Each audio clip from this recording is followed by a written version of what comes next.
Hello, everybody. Welcome into GSMC's Down by Contact Sports Podcast. I'm your host, Jeremy Lapidus. Today is Wednesday, March 5th. Hope everybody is having a great day so far. We have a lot to get into. The NFL was once again busy today. Some more record-setting contracts, some more big players getting cut, asking for trades, getting traded. We'll get into all of that in the first segment. Then we go heavy NBA as we do every single Wednesday. LeBron James cracks 50,000 career points, including the regular season and playoffs. He is amazing. We'll talk about if any player can catch him and what an amazing feat it is for him to get that far at this point in his career, as well as getting into our NBA power rankings like we do every single Wednesday, then continuing our series. We're finishing up the NFC North today. What are the Lions going to do this offseason? What is a perfect offseason for them? As well as starting the AL Central, turning our attention to the White Sox as baseball is right around the corner. But before we get into any of that, remember, if you would like to be an even bigger part of the show than you already are, all you need to do is go to gsmcpodcast.net. Or if you're on YouTube, you can use that super chat feature. If you do either of those two things, a message should pop up on the bottom of the screen for you, me, and everybody else around the world to see. If you do have a burning question about sports, anything at all that you would like to ask, go ahead and throw that in the comments. Throw it in the chat. I will get to it as soon as I possibly can. I appreciate everybody so much for sticking around, talking some sports with me here on a beautiful Wednesday, March 5th. But like I was saying, we are going to get into the NFL Roundup Part 2. Yesterday was a wild day in the NFL. Today, trying to top it. It has been one of those weeks, and we'll start off with a team that was busy. The Seattle Seahawks. The Seattle Seahawks were doing a lot today, especially in the wide receiver room. This is a Seattle Seahawks team that had arguably one of the strongest wide receiver rooms in all of the NFL. They had DK Metcalf, had Tyler Lockett, and of course they had JSN, who really stepped up last season and stepped up into really what was that wide receiver one role for them. And that irked a couple of their guys the wrong way, DK Metcalf especially. DK Metcalf requests a trade officially. Now, we kind of knew this was coming. This was something that was floated for a little while. They've been having discussions for the last couple weeks about this possibility, but it's official now. DK Metcalf, with 1 year left on his 3-year, $72 million contract, wants to go to a contender. He wants to go to a place that will win football games, which the Seattle Seahawks were the first team out of the playoffs last year. I don't think they were too far off if they just kept this core around and tried to build up that offensive line, but I digress here.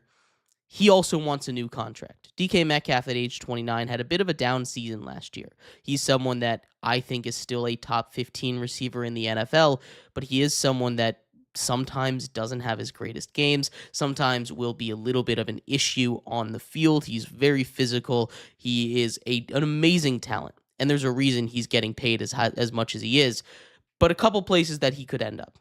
Obviously, the Steelers, whenever a wide receiver hits the market, they're always there because they desperately need a steal. They desperately need a wide receiver to go opposite of George Pickens. They're also in the same vein. Whenever a wide receiver hits the market, you have questions about where they might go. The Patriots are always there. But one team that really sticks out to me for DK Metcalf, as he says, a contender, I think the Chargers are a really interesting one. You take DK Metcalf and you put him on that Los Angeles Chargers team, stays on the West Coast. It's also not in the same division, so that checks off 2 boxes for DK and 1 for the Seattle Seahawks, as they're not going to trade a talented receiver like that in their own division. It's also in the AFC, which checks off another one of those boxes. You can make the argument that the Chargers are contenders. I don't know how much better the Chargers really are than the Seahawks, but they did make the playoffs last year. They have a top 8 quarterback, top 7 quarterback in Justin Herbert on the roster. That's somewhere that I think would be really interesting and fun for DK Metcalf to go, and that's my number 1 landing spot for him. As well, more wide receiver news out of Seattle as they have moved off of Tyler Lockett. Tyler Lockett is second place in franchise history in yards, receptions, and touchdowns, catching 61 touchdowns in his 10 years as a Seahawk. He has been on a little bit of a downslide recently. He only had 51 catches last season. He's done this thing over the last couple years where he doesn't fight for extra yards. He just goes down whenever he senses contact, which isn't necessarily the most, this is not the worst thing, but it doesn't look great when the rest of your team is fighting for yards and he just dives half a yard before the first down line. Tyler Lockett is a guy that's playing for safety. I respect that. They saved $17 million by getting rid of Tyler Lockett. It's a lot of money for him. He's expected to go and sign with the Raiders. That is an interesting move. The Raiders could use Tyler Lockett there, but it all depends on the quarterback situation. Tyler Lockett, a very quarterback-friendly wide receiver. That's a good guy to bring in. Veteran in the locker room. That should be good. Some more news as we switch over to the Raiders, where he's expected to go, as they were also busy this afternoon, this morning. They went out and they signed a guard, Alex Cappa, former Buck and Bengal. The guard signed a 2-year, $11 million deal to return to the GM that drafted him in Tampa Bay, in Spytech, right? This is a guy that's, you see it every time. They always bring in the guys that they like, but he didn't have his best season last year. He only had 2 penalties in 2024, but he also allowed 8 sacks. 8 sacks per PFF. That would put him at 134th out of 135 guards that PFF tracked last season. Not very good. But I do believe that Alex Cappa can turn it around. It wasn't a great situation. He didn't have a lot of help to his left or to his right. So being in a better offensive line situation, not that the Raiders really are that much better, should do wonders for him. But the big news coming out of the Raiders, of course, is Maxx Crosby. Maxx Crosby, the star defensive and the star edge rusher for the Las Vegas Raiders, re-ups on a massive 3-year, $106 million deal. $106.5 million. That's $35.5 million per year, making him the most expensive non-quarterback in NFL history, passing Jamar Chase on a yearly number by $500,000. Justin Jefferson, who's making $35 million per year. Now Maxx Crosby is the guy to beat. This is something that you have to pay a premium for. We've talked about it in the past when we talked about things like Myles Garrett. There are certain positions that you just have to pay for. And edge rushers, the guys that can get to the quarterbacks, are one of them. They are the second most important position in football outside of the quarterback because they are the one that's going to make life awful for the quarterback. They're the one that's going to help decide how much work the defense has to do. The quicker your guys get there, the less work the secondary has to do, the less work the linebackers have to do, the more work that the quarterbacks and the offensive line have to do. These guys are extremely valuable. It is a lot of money. But Maxx Crosby is absolutely in that top tier. You can't have a conversation about the best pass rushers in football without bringing up Maxx Crosby's name, because he is a beast. He is someone that you have to game plan for week in and week out. He's a guy that sheds through double teams like it's nobody's business, and he's someone that absolutely deserves to get that record-setting money. There are better players than him. But in a premium position, the Raiders do a great job locking him up, $35.5 million per year. But that wasn't the only record-setting deal that took place this afternoon. Zach Baun, the all-pro linebacker for the Philadelphia Eagles, re-signs in Philly for 3 years, $51 million. Much like Saquon Barkley, he is now the highest paid at his position in NFL history. He reset the linebacker market after making an all-pro team for the first time in his career. He came over from the Saints, signed a 1-year deal, made an all-pro team, and then won a Super Bowl. This was a guy that the Eagles needed to re-sign. If they did not bring him back, the quarterback of their defense, the place where, honestly, they were the weakest. This is an Eagles team that was very strong just about everywhere, but if they lost Zach Baun, replacing him would have been near impossible. It's hard to replace an all-pro level guy. He goes out, gets his money. The Eagles, again, continue to find ways to pay people. Zach Baun was a must-get for them, and that was someone they needed. The Jaguars, also with wide receiver cuts, they cut Christian Kirk. Christian Kirk, who signed a massive contract a couple seasons ago when he hit free agency out of Arizona to go play in Jacksonville.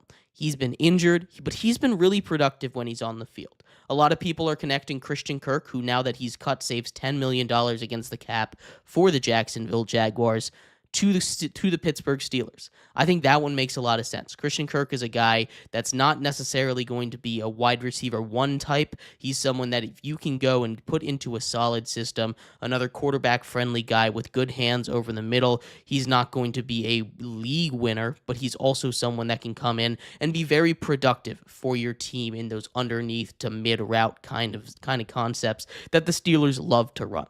And the last big piece of news, the one that broke early this morning, the Bears are back at it. Yesterday, they traded for a guard. They traded for a guard today as well. Today, they trade for Joe Thuney. Joe Thuney, the all-pro guard from the Chiefs. Instead of a 6th-round pick, they give up a 4th-round pick. So in the span of 2 days, they've gotten 2 guards. Jonah Jackson, an all-pro, Pro Bowl level guy, and Joe Thuney, an all-pro level guy for a 4th and a 6th-round pick. That's, again, their second guard that they've traded for in as many days, and they are really starting to shore up that offensive line. When we broke down the Bears, what they needed to do this offseason, we said offensive line was step 1, 2, 3, 4, 5, 6, and 7, and they have addressed that concern mightily. They still don't have a center. They have a solid right tackle. They have 3/5 of an offensive line. If they can get a guy like Will Campbell in the draft, that would be amazing. That would be their left tackle spot straight up. Then they still have a lot of money to spend in free agency, and you go get the best center available, whether that's Austin Corbett, whether that's the center coming from Indy, right? There are a lot of centers out there that would do wonders for this team. And right now, building 3/5 of an offensive line like that is going to do wonders for this team, wonders for Caleb Williams, who was sacked the 3rd most in NFL history. This is a great start to this new era and this new regime for the Chicago Bears. And if they keep building this lineup, if everything hits, this is a team that I could see making the playoff run next season. But I'd love to hear your thoughts. What did you think of any of these moves? Did you think Maxx Crosby was worth all of that money? It's a lot of money to give out. Did you think some of these guys would get cut? Do you think Zach Baun is worth that much money? And what about the trades for the Chicago Bears? What do you think that does for that team? I'd love to hear your thoughts. We're going to take a quick break. When we come back, we switch on over to basketball. One of the biggest stories in the world today is LeBron James, the king, the GOAT. LeBron James breaks 50,000 points when you combine his playoffs and regular seasons, the only NBA player to ever do that. We'll talk about that, what it means for him, what it means for anybody trying to catch him, and much more coming up next here on GSMC's Down by Contact Sports Podcast. I feel like I'm losing my mind. Is everybody in the world blind? Please, Lord, give me a sign, a sign. I feel like I'm losing my mind. Is everybody in the world blind? Please, Lord, give me a sign, a sign. I wanna be the greatest. Everybody on the fake shit. I look around and feel like everybody is the fakest. I make this every day and I'm impatient, hoping one day I blow up from the basement. Statement, the top is so vacant. I don't hear shit that I think is amazing. Waiting for my day when I'm playing sold out shows for 1,000 faces. Hey, give me that crown. Get in my way and to be put down. It ain't your place, all this my town. If I want that shit, then I'll get it right now. I'm losing it, the noose it fits. Some losing shit, a stupid myth. You choose to live or choose to dip. You choose to fight or lose your grip and lose a gift. I feel like I'm losing my mind. Is everybody in the world blind? Please, Lord, give me a sign, a sign. I feel like I'm losing my mind. Is everybody in the world blind?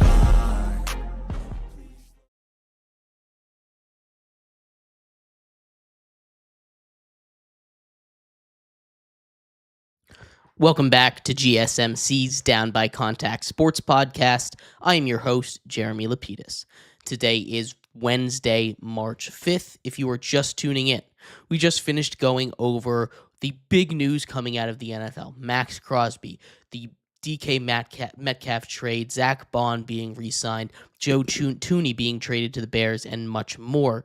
In this segment, we turn our attention over to LeBron James, the man that has scored 50,000 points, the only man in NBA history that can claim that accomplishment. We'll talk about what that means and if anybody can ever catch him in just a second. But before we do, remember, if you would like to be an even bigger part of the show than you already are, all you need to do is go to gsmcpodcast.net. Or if you're on YouTube, you can use that super chat feature.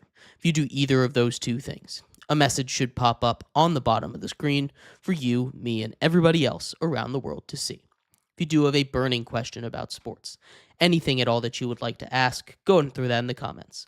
Throw it in the chat. I will get to it as soon as I possibly can. I appreciate everybody so much for sticking around, talking some sports with me here on a beautiful Wednesday, March 5th. But like I was saying, we are going to get into LeBron James. LeBron James continues to break records, continue to push his own records higher. He already broke the scoring record in the NBA, but now he becomes the first player in NBA history to hit 50,000 points. To put this into a little bit of perspective, if you were trying to hit 50,000 points in the NBA, you would either have to score 10 points a game for 50 seasons, basically, or you would have to score 20 points a game or 25 points a game for 20 seasons, which is basically what LeBron James has done. LeBron James has scored 27 points per game on the dot, 27.0 over his career. LeBron James has passed that 50K mark in his 21st year in the NBA. It is insane how good he is at his age. And we can continue to talk about all of these things, right? We can continue to say how amazing it is that he is as good as he is, but the real question is, every time he breaks a record, can anybody catch him, right? That's the question whenever the scoring title was broke. Can anybody do it? That's the question now. Can anybody else hit 50K? And I'm never going to sit here and say a record is unbreakable. We've seen multiple records that were thought to be unbreakable fall, including the scoring record that LeBron James himself broke. Wayne Gretzky's unbreakable record is about to be broken by Alex Ovechkin, right? There are records that we thought to be unbreakable. There's no such thing as an unbreakable record. As people continue to get better, science continues to develop, and as the sports continues to get figured out, right? As some people like to say, the NBA is a solved game. But there's no such thing as solving it completely. There's always going to be new tactics, new strategies, players that are just better at making these things, making it more efficient. So that's just going to happen. It's the natural progression of games. You're going to find a way to be better and better at it as time goes on, which is why you always see, why we always talk about different eras. You can't compare it. People just figure out better ways and are more equipped, more naturally born, freakish, train their whole life to do it. Just be better at it, right? But what LeBron James has done is hard to just look at and say, oh, it's nothing, right? No one is doing that. But for him to hit 50,000 points is ridiculous. Obviously, it's including his playoff games. But if we take out his non-playoff games, he's still at 41,000 points. He scores about 2,000 points a year. It's not out of the question for him to hit 50,000 regular season points. Now, that does assume that he plays for another 4 years or so, which I just don't really, which is, you know what? It is a real possibility with the level that he's playing at. I don't think he will. I think he'll say he's done before then. But if he played until the wheels fell off, until he could barely be a bench piece, until he couldn't shoulder the load of playing 10 minutes a game, this is a guy that I think could get to 50,000 points in just the regular season. But what he's done is incredible, and there's no other way to put it. LeBron James is a special athlete that we are not going to see, at likes of him, we're not going to see for a very long time. But again, this begs the question, who could even possibly do it? And there's only one guy that comes to mind, and that is his teammate, Luka Doncic. Luka Doncic has helped unlock probably another year or two of LeBron James since now that they are on the same team. Since Luka Doncic came over, LeBron James has been able to take less on offense, which lets him do more on defense, allowing him to pop off. He scored 34 points last night, 4 points more than Luka did. He's not passing the ball as much because he doesn't have the ball in his hands as much, but he's still a creative passer, and he's still a guy that can get it all done. Luka, on the other hand, at just 25 years old, has probably the best case in the NBA to do anything similar to what LeBron is doing when it comes to scoring numbers. He averages 1.4 more points per game over his career than LeBron has. Of course, LeBron has played for about 15 more seasons, but still, what Luka's done in a short stretch of 6 or 7 seasons so far is incredibly impressive. 28.4 points per game. If he's able to keep this up, and that's the big question. That's why this record is so hard to break, because you can go through these spurts like a Shai Gilgeous-Alexander is going through right now, a top 10 3-year scoring spurt, but you have to be able to compete. You have to continue. You have to be able to continue to keep that level of play going for 20 years. You have to average 25 points a game for 82 games a year, 83 games a year for 20 years to get this done. That is how impressive it is. That is how crazy it is to get this done.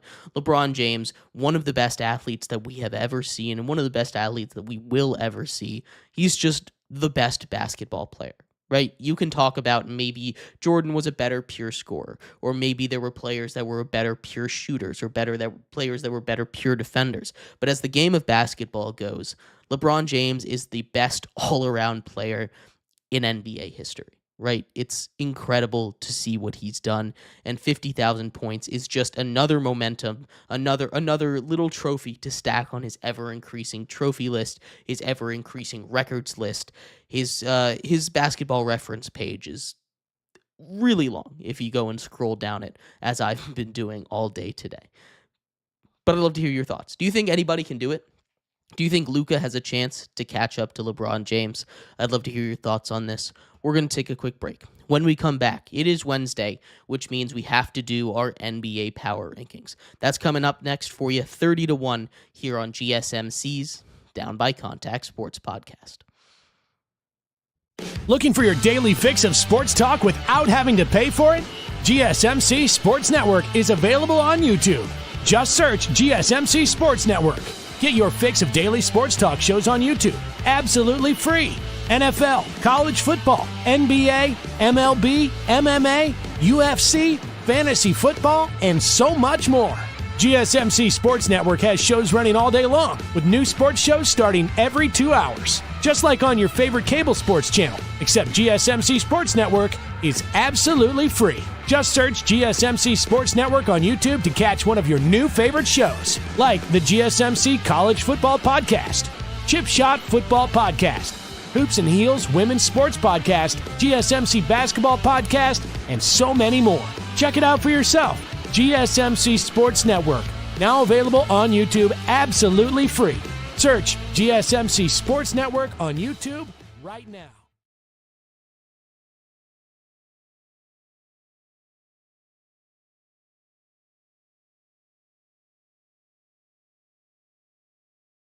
Looking for your daily fix of sports talk without having to pay for it? GSMC Sports Network is available on YouTube. Just search GSMC Sports Network. Get your fix of daily sports talk shows on YouTube, absolutely free. NFL, college football, NBA, MLB, MMA, UFC, fantasy football, and so much more. GSMC Sports Network has shows running all day long, with new sports shows starting every 2 hours. Just like on your favorite cable sports channel, except GSMC Sports Network is absolutely free. Just search GSMC Sports Network on YouTube to catch one of your new favorite shows, like the GSMC College Football Podcast, Chip Shot Football Podcast, Hoops and Heels Women's Sports Podcast, GSMC Basketball Podcast, and so many more. Check it out for yourself. GSMC Sports Network, now available on YouTube absolutely free. Search GSMC Sports Network on YouTube right now.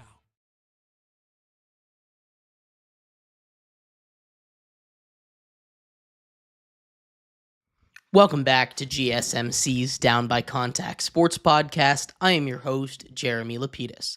Today is Wednesday, March 5th, if you are just tuning in. We just finished going over LeBron James hitting 50,000 career points. In this segment, we turn our attention to the rest of the NBA. The NBA Power Rankings coming up next here for you in just a second, but before we do, remember, if you would like to be an even bigger part of the show than you already are, all you need to do is go to gsmcpodcast.net. Or if you're on YouTube, you can use that super chat feature. If you do either of those two things, a message should pop up on the bottom of the screen for you, me, and everybody else around the world to see. If you do have a burning question about sports, anything at all that you would like to ask, go ahead and throw that in the comments. Throw it in the chat. I will get to it as soon as I possibly can. I appreciate everybody so much for sticking around, talking some sports with me here on a beautiful Wednesday, March 5th. But like I was saying, we are going to get into our NBA power rankings here in just a second. And starting off at number 30, it's the Washington Wizards once again. This is the closest the Wizards have been to not being number 30 in the NBA power rankings for a very long time, as the Charlotte Hornets have dropped 7 straight games. But the Washington Wizards, despite playing a little better and playing their opponents closer, still struggle to win games. They've got a big one against the Utah Jazz tonight, in which they're currently winning. But this is a bad team. This is a team that is fighting for the rights for Cooper Flag, and this is a team that will continue to be near the bottom of the power rankings and scratch and claw their way, attempting to get out of that number 30 spot. At number 29, it's those aforementioned Charlotte Hornets. The Charlotte Hornets have lost 7 straight basketball games. This is a team that just has nothing left in the tank. This is a Charlotte Hornets team that it's just bad. They might end up getting that number 1 overall pick. Injuries have hurt them. They just have not been where we expected them to be after the start to the season that they had. At 28, it's those Utah Jazz, right? This is a team that doesn't have a lot going for it. Unlike the Wizards or the Hornets or a lot of these teams at the bottom, this is a team that doesn't have a lot of young, raw talent. This is a team that just is kind of stuck in no man's land. They're bad, but they don't really have the guys that are excusable to say, hey, we've got a future here. They can get a good draft pick this year in a pretty loaded draft class, actually. Maybe they can start to build towards something, but for now, as it stands, the Utah Jazz, just a little better than the worst in the NBA. At 29, it's the Toronto Raptors. I like this Raptors team a lot. It just hasn't really clicked this year as much as it did last season.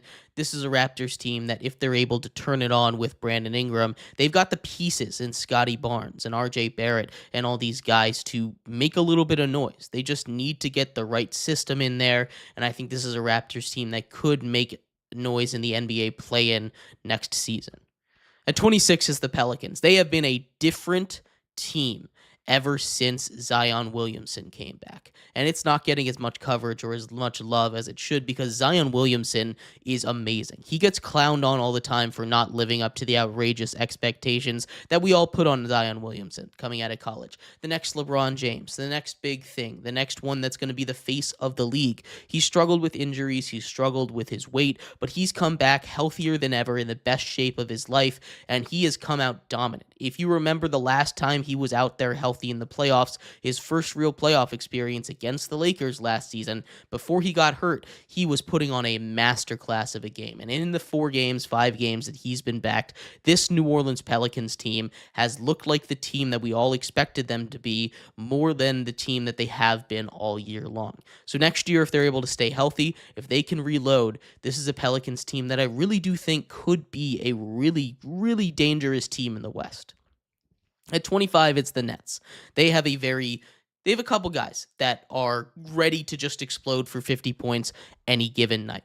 But that is not what you want when you're trying to tank, right? This is a team that very openly is trying not to be good. They traded away Dennis Schroeder this season because they were being too good. They traded for their own draft picks back because they expected to be bad this season. They've been a little better than they expected. They're going to be fighting for that lottery pick. They desperately need it, but this is a team that any given night could come out and play like a pretty good basketball team, but it's not.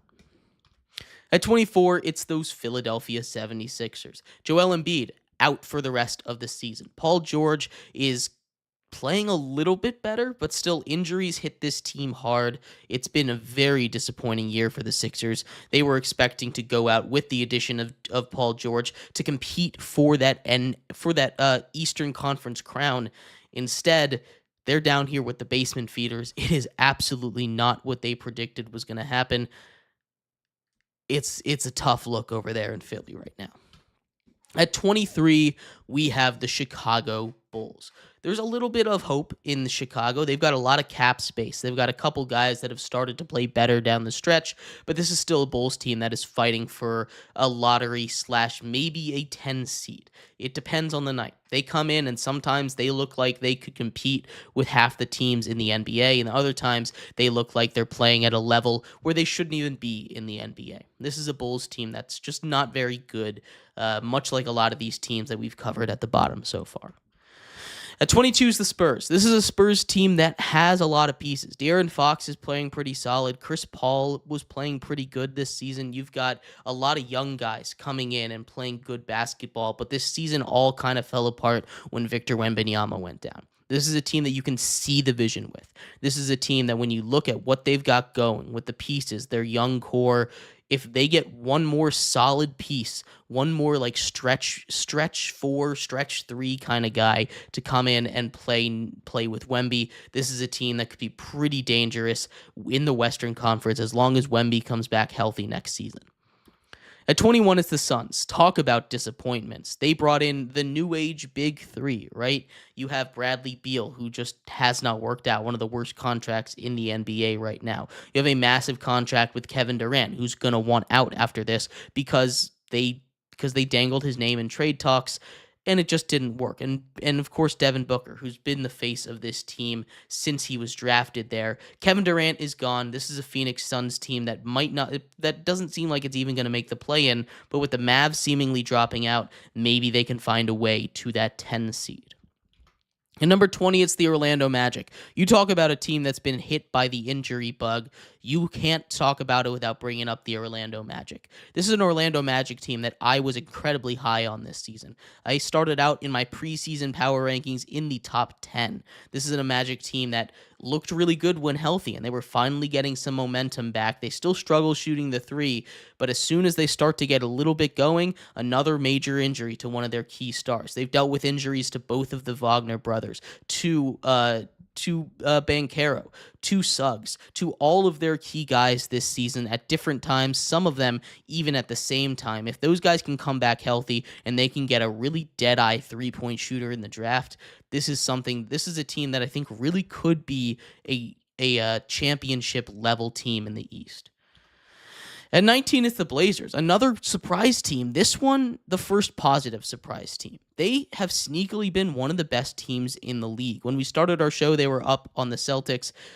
Now they're down big, but this is a team currently down by 20 to the Celtics in the third quarter, but they've won 15 of 21 games since the new year started. They've been the third best team by record in 2025.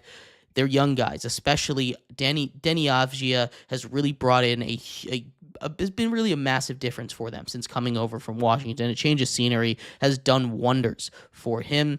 This is a Blazers team that I think has the ability to make that 10 seed this year, especially with the Mavs dropping out. They're going to have to keep this pace up, but they're one of the teams that I think will find a way to sneak into the play-in and really give the young guys some good playoff experience, even if it's just for a game.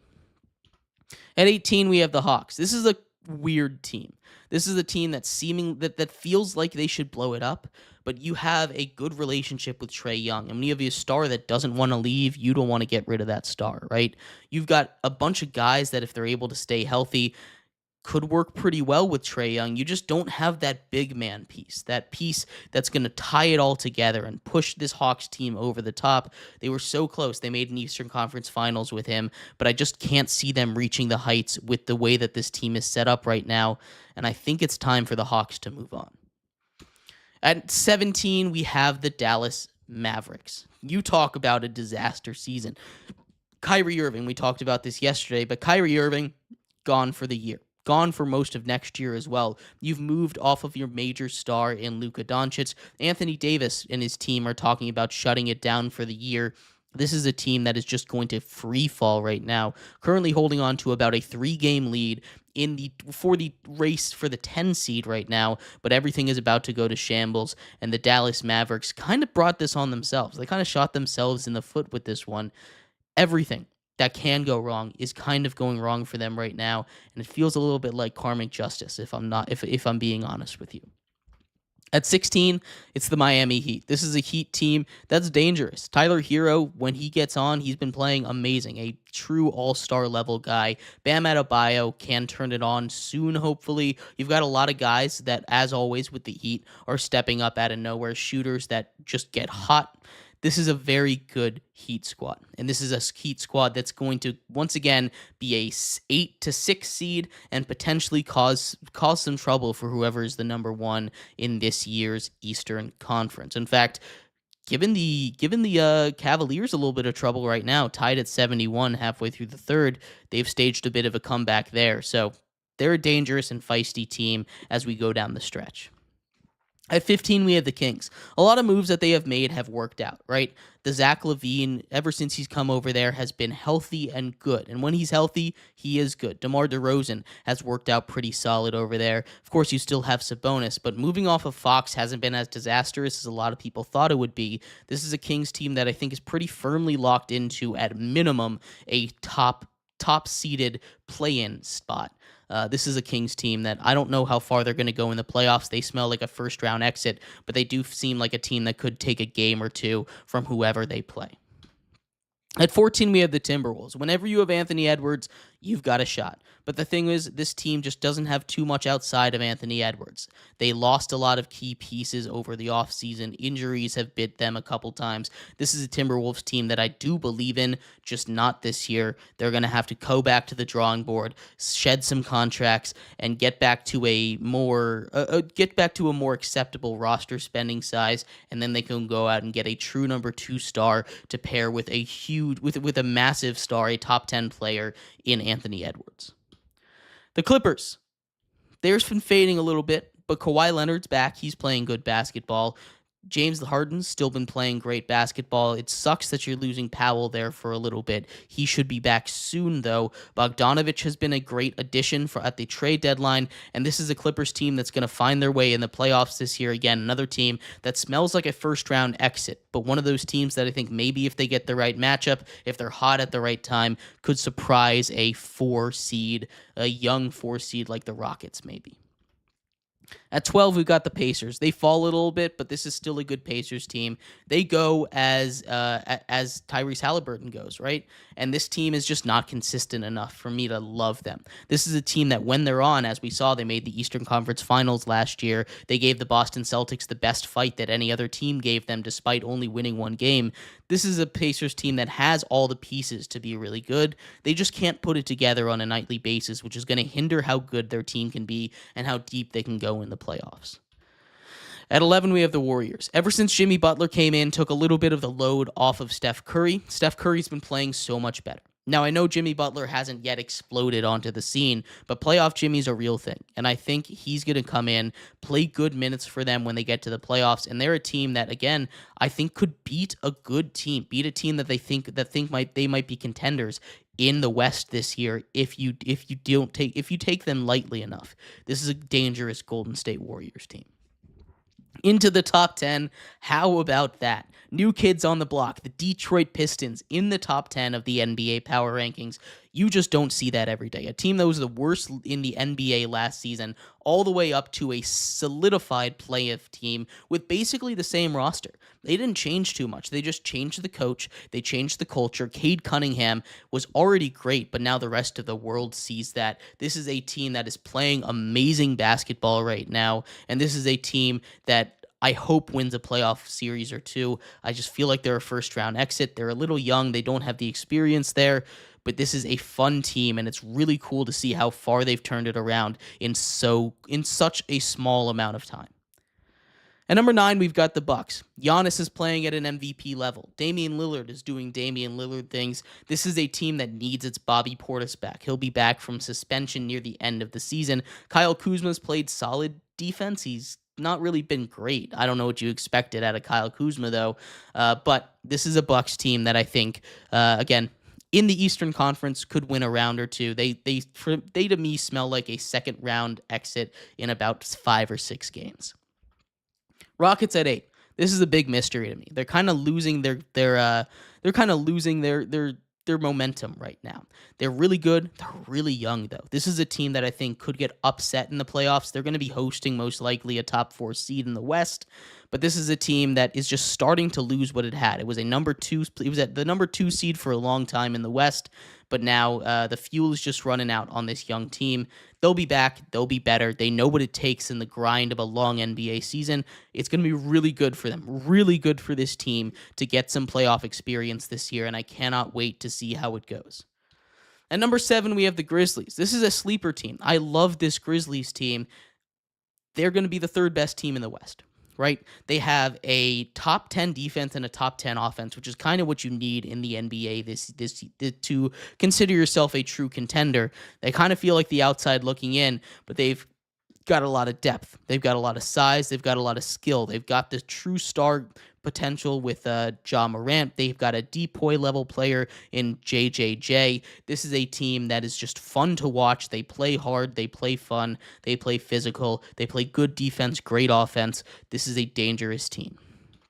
At 6, we have the Knicks. If they can shore up that defense a bit, they're a team that would catapult probably even to number 3. But their defense just isn't consistent enough. And again, I always have my concerns with the Tom Thibodeau teams. I'll bring it up week after week. Injuries have started to mount for this team, and we saw what happens in the playoffs when you run your stars out for 45 minutes a game. It can catch up to them. Now, these guys have done it for a while. I'm just a little worried about the future for this Knicks team.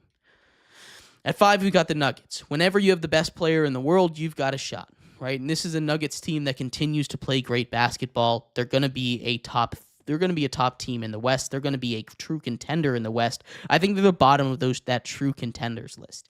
Denver Nuggets are the number 5 contender in the NBA for me as far as winning a championship goes. And I think as long as you have Jokic, they're going to be a real tough out in the West. At 4, it's the Lakers. They continue to climb. LeBron continues to be a deadly duo. They go out there. They combined for 64 points last night. Their connection is amazing. Luka, being the ball-dominant guy, has worked out amazing, letting LeBron really take over on the defensive side of the floor, giving him more energy there. Jackson Hayes has truly benefited from getting Luka Doncic in the building. He, like every other center that he plays with, just feasts on the lobs that Luka gives him. He is amazing, or he has been playing amazing. He's a guy that is a little bit of a liability defensively, but he can make some highlight reel plays, and that's really all the Lakers needed. They can upgrade from him in the offseason, but for now, he's doing everything they need them to do. At number 3, it's the Boston Celtics. The Celtics, still a juggernaut. They've kind of fallen to the wayside because of the surprise of the Cavaliers and because the Thunder are playing as good as they are, but do not sleep on this Celtics team.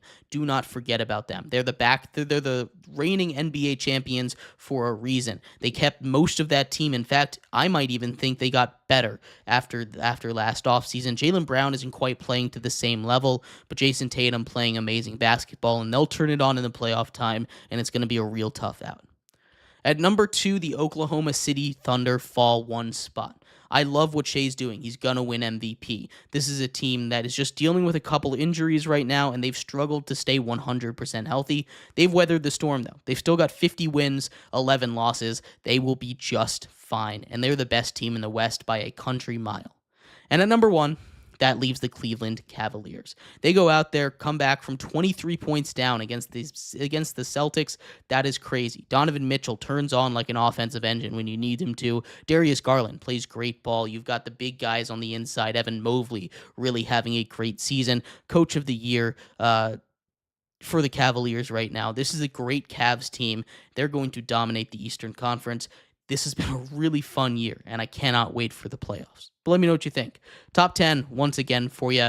Pistons Bucks at 9, Rockets at 8, Grizzlies at 7, Knicks at 6, Nuggets at 5, Lakers at 4, Celtics at 3, Thunder at 2, and the Cavaliers at 1. Let me know what your thoughts are. I'd love to hear them. We're going to take a quick break. When we come back, we turn our attention to our continuing series. Today, we talk about what the perfect offseason might be for the Detroit Lions as we finish up the NFC side and head over to the AFC tomorrow. We'll be right back here on GSMC's Down by Contact Sports Podcast.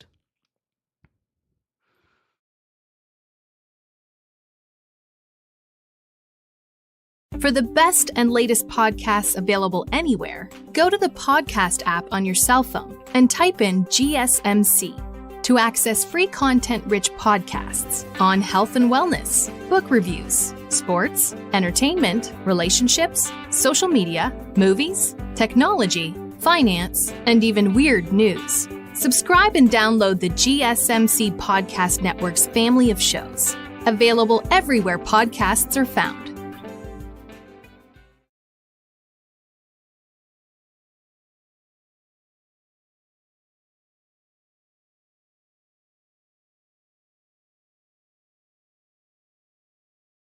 For the best and latest podcasts available anywhere, go to the podcast app on your cell phone and type in GSMC to access free content-rich podcasts on health and wellness, book reviews, sports, entertainment, relationships, social media, movies, technology, finance, and even weird news. Subscribe and download the GSMC Podcast Network's family of shows, available everywhere podcasts are found.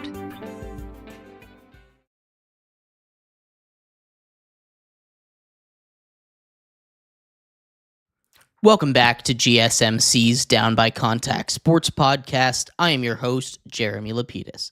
Today is Wednesday, March 5th. If you were just tuning in, we just went over the NBA Power Rankings. In this segment, we turn our attention over to the NFL. What would a dream offseason look like for the Detroit Lions, a team that went 14-3, won their division, but fell in the divisional round?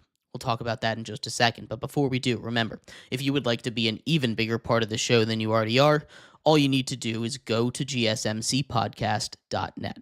Or if you're on YouTube, you can use that super chat feature. If you do either of those two things, a message should pop up on the bottom of the screen for you, me, and everybody else around the world to see. If you do have a burning question about sports, anything at all that you would like to ask, go and throw that in the comments. Throw it in the chat. I will get to it as soon as I possibly can. I appreciate everybody so much for sticking around, talking some sports with me here on a beautiful Wednesday, March 5th. But like I was saying, we are going to get into what a perfect offseason might look like for the Detroit Lions. Of course, this is a Lions team that had the tied for the best record in the NFL last season. Went 14-3, won the NFC North. Of course, losing in a great game to the Washington Commanders after turning the ball over 5 times in that one. You can't win a game like that. This is a team that was decimated by injuries. They lost a whole defensive roster worth of guys to injuries, and yet they were still able to win 14 games, stay competitive in the playoffs. It just ran into a tough matchup with the high-powered Commanders offense and a great quarterback in Jaden Daniels. In terms of cap space this season goes, they've got $51 million. It's pretty good. 12th in the NFL right now, but they do have a lot of key pending free agents. They've got a couple starters, a couple guys that have been pretty big in the locker room, and guys that would be good to re-sign, right? You've obviously got one of the top corners on the market in Carlton Davis, as well as 2 other corners that got some playing time to fill in Kindle Vildor and Aficionado Melanfanu. These guys all got good playing time. I think if you do need a corner, you need to bring back Carlton Davis, a guy familiar with the system, a guy that had a pretty good year last year. If not, go out and get one in the draft. I still think Carlton Davis is someone you should bring back anyway, though, as long as it's for the right price. You need to have someone opposite of Aiden Hutchinson, though. Aiden Hutchinson goes down. So did Marcus Davenport, who's a free agent right now. Marcus Davenport came in and had a really explosive start to the season before ending his season with an injury. He's someone that I think would be really good to bring back.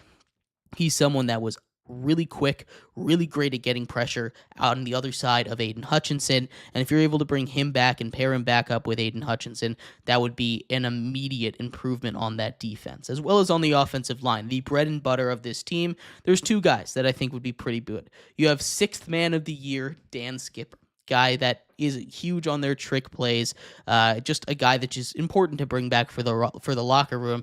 And right guard Kevin Zeitler, starting right guard, someone that's very important to bring in. Another key one that I think is that I think would be interesting to see them bring back is Tim Patrick. Tim Patrick served as wide receiver 3 for this team. He came on at near the end and played a couple of big-time games, caught a couple touchdowns down the stretch for them. Tim Patrick, a really good NFL story, and I still think he's got a lot in the tank. He's not going to be someone that's too expensive, and in a wide receiver market where a lot of those big fish are going to go for a lot of money, bringing in a solid wide receiver like Tim Patrick would be really good for this team, especially if they want to save some of their money to go out and get some free agents. But in that free agency, there are a couple positions that they do need to get, right? Edge rusher is the number one. They need to go out and get someone that can go opposite, so they at least at a minimum have depth to go across from Aiden Hutchinson, right? Marcus Davenport would be a great first step.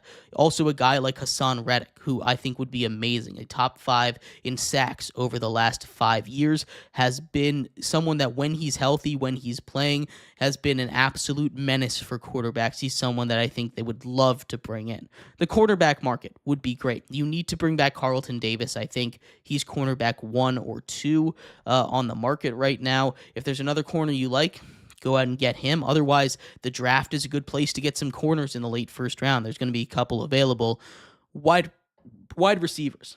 You have Jamison Williams. He's a nice field stretcher. You have Amon-Ra St. Brown, who is an amazing wide receiver in the league. I don't think you'd need to go out and get a big name receiver, but if you can get a guy like Chris Godwin for cheap, maybe Christian Kirk wants to go to a winner, he's someone that could come up and you get a guy that can play outside, inside, just do everything this team needs. But when it comes to the draft, right, this is where they're going to have their most important decision, right? They lose, obviously, both of their coordinators, which sucks. And that they had a really good coaching staff with Dan Campbell, though we're looking at a couple different spaces for them at pick number 28. You can either go with an edge rusher. So if you opt not to re-sign Marcus Davenport, or if it's too much, go and get an edge rusher or a linebacker, someone like a Jalen Walker out of Georgia. He's someone that played linebacker, but also was really good at rushing the passer, someone that might be better as an edge rusher. I think Jalen Walker is the guy that they should focus on. He's the one that I had mocked to them at pick 28 in our latest mock draft that we did the other day. But if he's off the board there, his teammate at Georgia, Mykel Williams, when it comes to rushing the passer, is someone that might be available in the late first. He's been climbing up draft boards. If he somehow falls to 28, it would be a mistake not to grab him. I doubt he'll be there, but it should be a target for them if he's there. We also talked about corners. A lot of the top corners are going to be gone. The top 2, Will Johnson out of Michigan and Jahdae Barron out of Texas, I both expect to be gone. But someone that I really do like is Siobhan Revell. Siobhan Revell out of ECU, Eastern Carolina University, is a guy that I really do love. He dealt with some injuries last season, but he should be back. He's one of my favorite corners in this draft. He's someone that you should be able to find at the end of the first round. If you aren't able to get a corner opposite of Carlton Davis, or if Carlton Davis walks in free agency, this is where you go out and you get Siobhan Revell. Revell, again, one of my favorite corners in this class, and he should be available late in that first round. Go out and get him. If not, wide receiver is always a good option. There's a chance you could get one of the 2 through 4 wide receivers, the top receivers outside of Ted McMillan. Maybe Emeka Egbuka falls that far. That would be a godsend if he did. Maybe Luther Burden falls that far. Maybe Matthew Golden falls that far. I don't think any of them will, but if they do, grab them up at 28.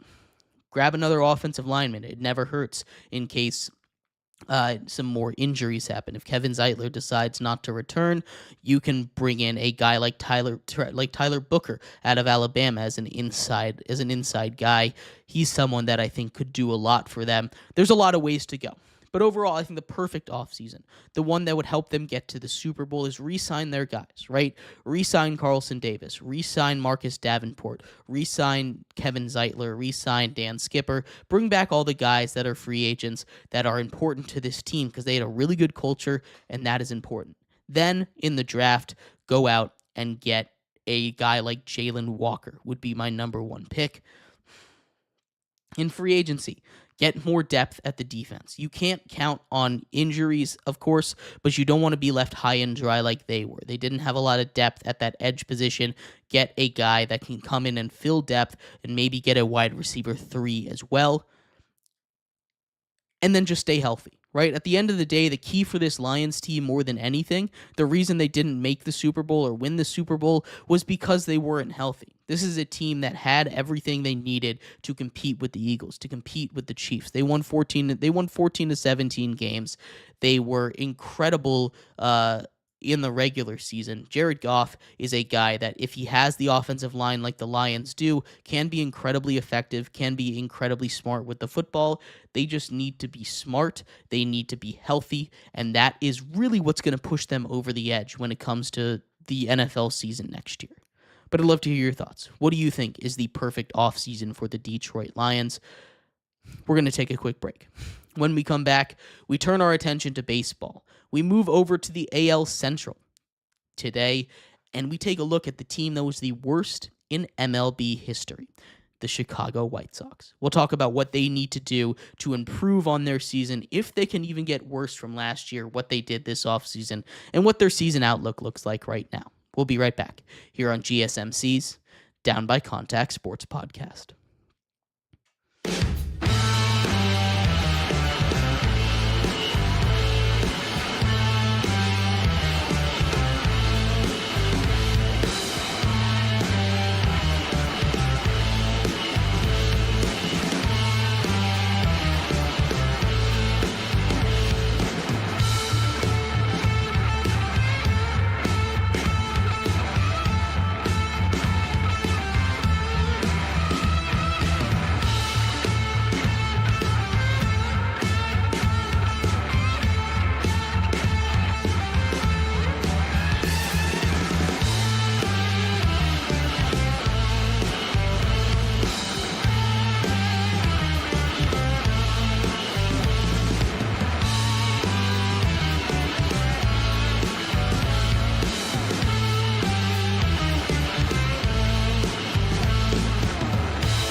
Welcome back to GSMC's Down by Contact Sports Podcast. I'm your host, Jeremy Lapidus.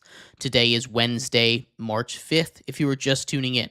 We just finished going over what the perfect offseason might look like for the Detroit Lions. In this segment, we turn our attention to baseball. With the baseball season just about 3 weeks away from opening day, we talk about what the season might look like for the Chicago White Sox. But before we do, remember, if you would like to be an even bigger part of the show than you already are, all you need to do is go to gsmcpodcast.net.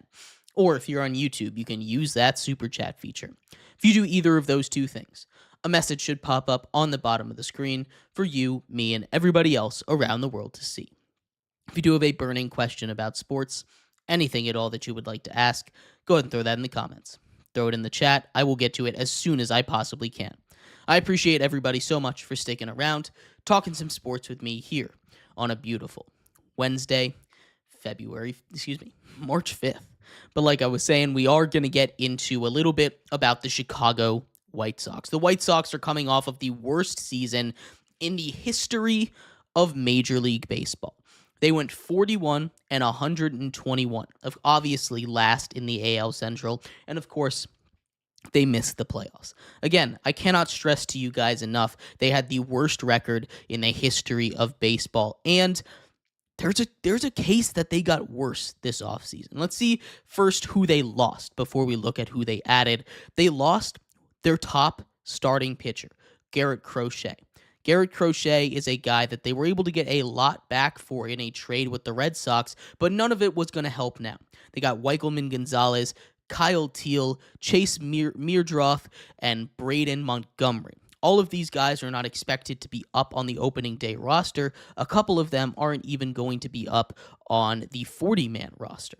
They also made a couple of minor trades. They moved off of Aaron Combs for Tyler Gilbert and Yokir Fajardo for Cam Boozer. But really, the big losses came in free agency, right? They lose Mike Soroka, who came over to the Nationals. They lose Chris Flexen. They lose Yohan Moncada. They lose Aniel De Los Santos. They lose Gavin Sheets and Nicky Lopez, as well as the guys that they traded away at the trade deadline, like an Eric Fetty, who had a pretty good season for them last year. They lose a lot of guys that were top of their class, right? And now we look at what they brought back, right? This is not a team that was flushed with talent, but they still lost a lot of their top guys. You look at who they brought in. They bring in Joey Gallo on a minor league deal, who had a disaster season last year with the Washington Nationals. He's a guy that can, if he touches the ball, it goes about 700 feet. He also misses the ball way too often. He's a guy that can play gold glove level defense if you give him the right spot, but he's not a guy that you want to be in your everyday lineup as someone you're depending on. Michael A. Taylor on a 1-year, $1.95 million deal is someone that I really do like, but he's, again, not a guy that you want to be your everyday outfielder. Brandon Drury on a minor league deal is someone that can come in and hit a couple of bats as a bench bat. A really interesting one that they brought in was James Karinchak. He was off last season, but he used to be an elite closer in baseball. He was dealing with injuries. He's on a minor league deal. That is someone that I really do love that pickup. Maybe that can make a difference for them. They also bring in starting pitcher Martin Perez on a 1-year, $5 million deal. Bobby Dahlback to just be a utility guy. Josh Rojas to be their starting second baseman on a 1-year, $3.5 million deal. Another starting pitcher to be in the rotation, and Bryce Wilson, 1 year, $1.05 million. Mike Tauchman to be their leadoff hitter at 1 year, $1.95 million, and Austin Slater, who's dealing with some injuries right now, but will be on the 40-man, a 1 year, $1.75 million deal. None of these guys really stick out to you as someone that's going to make a big difference, right? And then we look at their lineup right now, right? They have Mike Tauchman, who we talked about leading off in right field. Luis Robert Jr., who could have a breakout season, but him on his own, not going to be enough. You've got Andrew Vaughn at first base. That is not what you want hitting third. Josh Rojas or Brandon Drury at second, depending on the lefty or righty. Lennon Sosa at DH, one of their guys that could come up and maybe make a bit of noise. Joey Gallo or Michael A. Taylor in left field. Miguel Vargas playing third. You've got Colston Montgomery, a guy coming up from the minor leagues who, if he's able to show why he was a top 100 prospect, maybe he can be something. And at catcher, Corey Lee. You also have a couple injuries. We talked about Austin Slater. Andrew Benintendi is dealing with injuries, but neither of those guys, again, really move the needle. And then we look at the rotation, right? This lineup, not very good. It's going to rely on a couple young guys hitting their stride in their rookie seasons. Colston Montgomery, Corey Lee. We're talking about Joey Gallo with a resurgent season. Miguel Vargas with a resurgent season. Lennon Sosa needs to step up. A lot of these guys, they're just big question marks, and you can't really rely on. But in the rotation, it's just not much better. Martin Perez, who they picked up for $5 million, is going to be their number one starter, and he's not someone you want to be up there. The rest of it, as you can imagine, not very good. Jonathan Cannon, number 2, Davis Martin, Sean Burke, and Bryce Wilson. That is an ugly rotation. Again, this is a team that won 41 games last year, and while they weren't sitting on their hands and doing nothing, they didn't do enough for me to be totally convinced that they're going to be completely better, right? Injuries, Kai Busch and Jesse Schlottens, they're not going to come in and make a big difference. The bullpen with Justin Anderson as your closer is just a mess. The rest of those guys, Frazier Ellard, Gus Varland, Cam Boozer, Jordan Leisure, Tyler Gilbert, Penn Murphy, and Shane Smith, none of these guys are going to make a big difference. There's not even trade bait that you can get at the deadline, really, with a lot of these guys. At least last year, they had a guy like Garrett Crochet or an Eric Fetty that really stepped up that they were able to get some stuff for. This line for their over-under is set at 53.5. That is saying they're going to win 12 to 13 more games than they won last year. And I just can't see that with this roster. I think the under is absolutely going to happen. Do I think that it is for sure going to be worse than 41 games? That's going to be the question. We are once again on worst team in baseball history watch. This is a team that could compete with the pre-MLB era guys. This is a team that could lose 130 games this year, and would not be shocked. But I can't sit here and say with full confidence that this is a team that will be the worst team in baseball back-to-back years, the worst team in MLB history in back-to-back years. I think they'll win at least 41 games. I have them sitting anywhere from 40 to 46 this year. I'm putting them on the upside there, 46 and 116, but that is still going to be awful. That is still going to be a team that you don't want to be a part of. This is a team that's going to be eating salary at the trade deadline. And again, the big issue, they don't really have a guy that I'm looking at other than Luis Robert,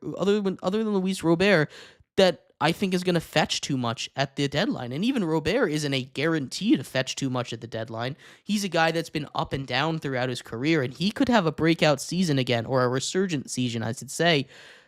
But that doesn't mean they're going to get too much out of the rest of this lineup. And I can't with good faith look at this and say they're going to be much better. They're a lock for the bottom of the AL Central. Everyone else really has a shot at that division, not the White Sox. If they do anything that looks like competing, I will be shocked. I have them losing 116 games this year, being the worst team in baseball, competing with themselves for a record they set last year, and I think there's a good chance they could break it. But I'd love to hear your thoughts. Do you think the White Sox do it again? And thank you, everybody, so much for tuning in to today's episode of GSMC's Down by Contact Sports Podcast. I have been your host, Jeremy Lapidus. We'll be back tomorrow going over everything from around the world of sports. We turn over to the AFC in our perfect offseason for the NFL, as well as everything else that breaks tonight. The NFL's been going wild. I'll see you then. You all have a good one. Bye-bye.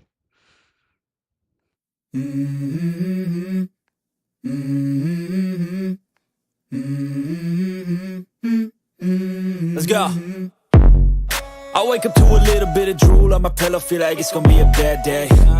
Yeah, I'm tired of shit, and the coffee ain't hit yet, damn, ain't that great.